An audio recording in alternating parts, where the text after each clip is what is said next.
Fils des forages ruraux, le fort dans le sud-est du pays, les localités de Medina Diakha à Tambacounda et Tomboronkoto dans la région de Kédougou ont réceptionné des forages multi-villages, des infrastructures réalisées avec le soutien de la coopération japonaise. L'objectif à terme est d'assurer l'accès universel à l'eau. Abdoulaye Sinkare.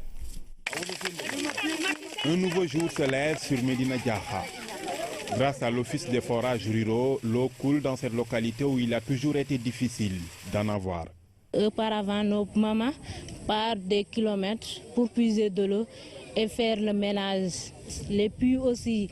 Auparavant, les puits ont une profondeur très longue que pour avoir de l'eau, il y a d'énormes problèmes. Ici, il y a environ 1345 habitants. C'était très essentiel pour nous d'avoir ces forages, d'autant plus que depuis des années, on est confronté à un problème d'eau potable. L'ouvrage d'une valeur de 400 millions de francs est réalisé grâce au concours de la coopération japonaise.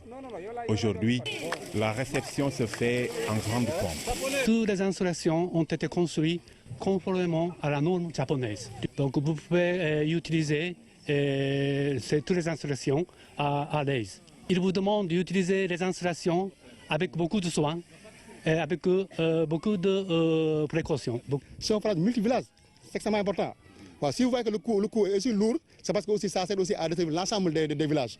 Donc ça aussi quand même il faut le retenir comme viatique par rapport à la gestion de ce forage. Cette réalisation s'inscrit dans une dynamique qui vise l'accès universel à l'eau.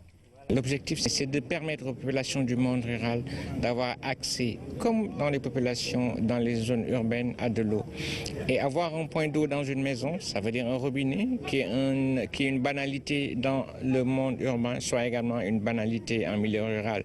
Que les femmes n'aient plus à se déplacer sur des charrettes pour aller chercher de l'eau. Avant Medina Diakha dans la région de Tamba, la délégation de l'OFOR a effectué le même